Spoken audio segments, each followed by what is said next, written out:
मी हे दुर्दैव असं म्हणेन की एका कर्तबगार व्यक्तिमत्वाचा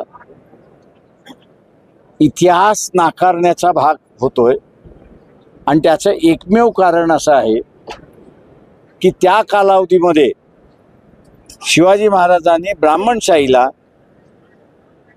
आणि मनुस्मृतीला चॅलेंज उभं केलं. आलुतेदार बलुतेदार यांचं सैन्य उभं केलं आणि एक राज्य उभं केलं. याचा असणारं 16व्या शतकातलं शैल्य हे आता 2024 मध्ये सुद्धा RSS स्वतःच्या डोक्यामध्ये कॅरी करते. याचा मी असणारा निषेध करतो आणि या निमित्ताने RSS आणि BJP जो शिवाजी महाराजाचा अपमान केलेला आहे हा मी असं म्हणेन एक फार मोठा अपमान आहे आणि त्याच्याबद्दल त्यांनी असणारा माफी मागितली. तो मागणार नाहीत याची माझी खात्री आहे आणि त्याचं कारण असं आहे की ते झालं तर गागा भटाला ती फार मोठी शिवी आहे आणि म्हणून ते करणार नाहीत. ज्याला वेळ येईल त्याला सांगतो ना. तुम्ही का काळजी करताय? नका काळजी करू तुम्ही. मी भाषणात उल्लेख केला तो कोण आहे तो मी तुम्हाला निश्चितपणे सांगेन. त्याची काळजी करू नका तुम्ही.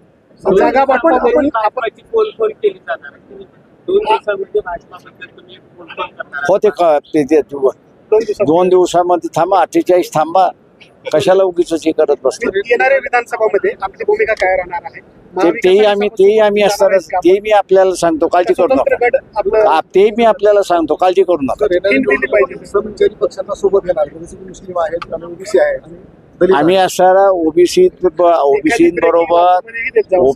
ओबीसीबरोबर दिले ना तुम्हाला आता देवेंद्रची ब्रेकिंग. आम्ही असणारा ओबीसी बरोबर असणारा समझोता आमचा झालेला आहे. जिल्ह्यातल्या ओबीसी संघटना ज्या आहेत त्यांच्याबरोबर समन्वय समित्या इलेक्शनच्या स्थापन झालेल्या आहेत, प्रचाराच्या झालेल्या आहेत. महाराष्ट्रभराचा आदिवासी जो आहे त्याची असणारं एकजूट आम्ही असणारं बांधतोय आणि कदाचित मुंबईमध्ये 9-10 तारखेला त्याचं अनाऊन्समेंटही होईल अशी परिस्थिती आहे. त्याच्यामुळे एकंदरीत आम्ही विधानसभेच्या तयारीला लागलो असं तुम्ही समजा.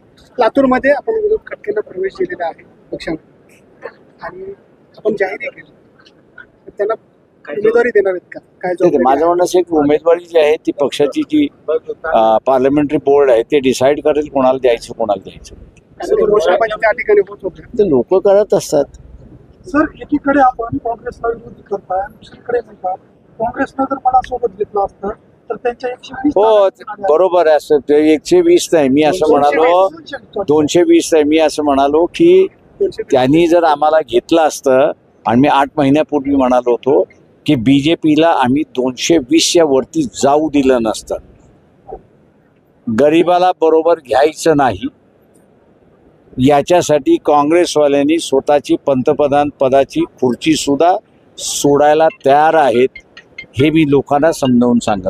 विधानसभेत जर आपल्याला काँग्रेसकडून ऑफर भेटली तर आपण आमची असं कमिटी जी आहे पक्षाची ती विचार करेल आणि त्याच्यावरती निर्णय घेईल. सर मराठा समाजाच्या संदर्भामध्ये शरद पवार ठोस भूमिका घेत आहेत. जरांगेंच्या बोलण्यावर लक्ष देत नाहीत असं तुम्ही म्हणाला आणि तुम्ही असंही वक्तव्य केलेलं होतं की मराठा समाजाचे नेते आहेत त्यांना मतदान करू नये.